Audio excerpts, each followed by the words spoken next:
We are in Sanhedrin, Daf Samach Amad Aleph. The Gemara here is discussing whether you can use rov for Dinei Nifashos. There's a machlokas Amoraim, and they are going to have a machlokas about how to read this Mishnah. And each Amar is going to read the Mishnah a different way, each time trying to prove or take away the proof of whether we're going to say rov by Dinei Nifashos. In this video, we're going to show a visual demonstration of the machlokas using a train to show how the various components of the Mishnah will either prove or take away the proof of whether we're going to say rov by Dinei Nifashos.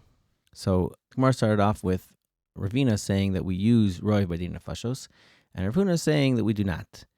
And the Gemara has a whole discussion about it. And at this point of the Gemara, towards the end of Samach Tes Amud Aleph, Rabbi Yirmiyah brings a Mishnah to prove that we're going to use rov by Dinei Nifashos. The main idea in the Mishnah is that if someone is mekadesh a woman, anyone else who's with her is going to be chayav aleh mishum eishes ish. That means she is a married woman. Or v'im ba'aleh echad mikol arayas amur spatera mumasan aleh. Or if any of the other arayas, for example, her brother-in-law or her father-in-law, any of those that are with her, they are going to be chayav misa because we treat her as an eishes ish. So Rabbi Yirmiyah asks, v'amai, why should they be chayav? Ema islandess he, say that maybe she'll be an islandess. V'adaita dahachi lo yikadesh. What's an islandess? An islandess is a woman who can't have children. L'chera, someone marries a woman, he does so with the intention that she should be able to have children. So on the small chance that she doesn't, so how could we treat her as an eishes ish? Maybe she's an islandess. So how could you say that someone who's with her is chayav misa for being with an eishes ish? Maybe she's not really married. Maybe she's an islandess. Elalav, it must be the amrinan zil basaruba. It must be that we're going after rov. For rov nashim lav islandess ninhu. Most women are not islandess, and therefore we can go after the rov of the women like that, and we're going to assume that this woman is miskadeshes, she's married, and therefore we're going to treat her like an eishes ish. So let's now see this in the train. Someone is mekadesh a woman, based on rov, she's miskadeshes, which means she's an eishes ish, and someone will be chayev misa on her. And that is the proof that we use rov by Dinei Nifashos. So Rav Huna says back, lo, my chayev aleh, what does it mean that they're chayev because of her? Dikatani, that it says in the Mishnah, karban is talking about being chayev a karban. So now, you're right, when someone is mekadesh, you're right, there's a rov, and that means she's miskadeshes, she's an eishes ish, but only so far to make them chayev a karban. But you lost your proof that you can use rov for Dinei Nifashos. Rov here was talking about a karban, and that's Dinei Mamonos, and that's not Dinei Nifashos.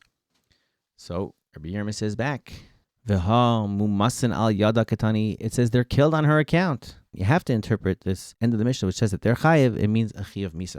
So once again, we're back to saying that someone who's mekadesh, there's a rov, which means she's miskadeshes, she's an eishes ish, and they're going to be chayev misa. So we're back to the proof that we're going to use rov for Dinei Nifashos. So Rav Huna says back, Biba aleh avia. That's talking about when her father was with her. And a father is an erva even without kedushin. We don't have to come on to the whole kedushin idea. It's just a father is automatically an erva. So that's what's going to be a chiyuv misa. But the other types of chiyuv is only talking about a chiyuv karban. So once again, you lost your proof that you can use rov for Dinei Nifashos. So Rav Yirmiyah says back, V'ha im ba'aleh echad mikol arayis katani.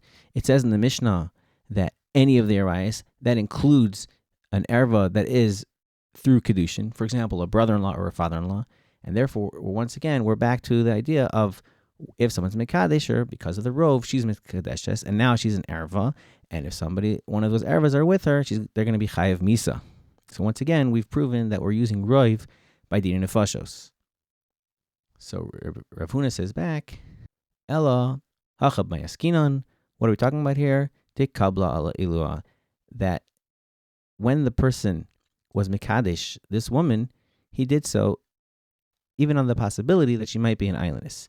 In other words, he accepted her for whatever she is. We assumed in the beginning that most people would marry a woman assuming they're going to be able to have kids, but this Mishnah is talking about someone who married her without any conditions. So here we have, again, he's mekadesh, but it's because of kabla is why she's miskadeshes.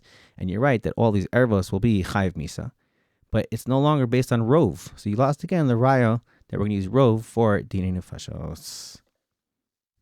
Thank you very much.